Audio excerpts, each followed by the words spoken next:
चला तर आज मी तुम्हाला मेकअप ब्लेंडरची भाजी बनवायला शिकवते। ही भाजी खाल्ल्यामुळे आपली स्किन आतून ग्लो करते, स्किनवरती खूप छान अशा प्रकारे ग्लो येतो। ही भाजी बनवण्यासाठी जास्त काही लागत नाही, तुमच्याकडे खूप सारे ब्लेंडर्स असायला हवेत।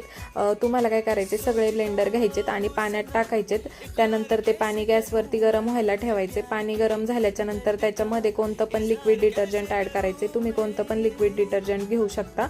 इथे मी गोदरेजचं घेतलेलं आहे, प्लस त्याच्यासोबत थोडंसं डेटॉल ॲड करायचं। डेटॉल हे एक अँटीसेप्टिक लिक्विड असल्यामुळे जर्म्स आणि बॅक्टेरिया किल करण्यासाठी त्याची हेल्प होते आपल्याला।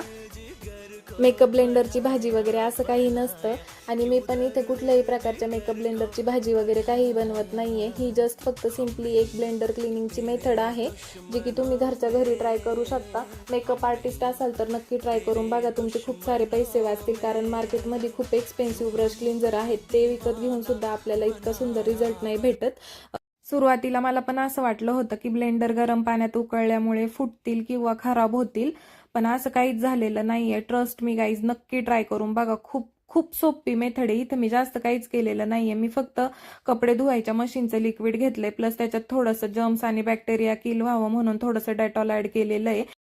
हे सगळं तुम्हाला 10 ते 15 मिनिटं उकळून घ्यायचंय, व्यवस्थित त्याला चांगली उकळी येऊन द्यायची। त्याच्यानंतर जे काही खराब पाणी आहे ना, ते सगळं पाणी टाकून द्यायचंय आणि चांगल्या पाण्याने सगळे ब्लेंडर वॉश करून घ्यायचेत। ट्रस्ट मी गाईज, ही मेथड इतकी पॉवरफुल आणि इफेक्टिव्ह आहे ना, म्हणजे मी 4 ते 5 वेळा पाणी बदललं तरी त्यातून प्रोडक्ट निघत होतं। आणि इथं तुम्ही रिझल्ट बघू शकता, आपले ब्लेंडर किती स्वच्छ अशा प्रकारे स्वच्छ झालेत, क्लीन झालेत, म्हणजे एकदम नव्यासारखे झालेले आहेत। नक्की ट्राय करून बघा।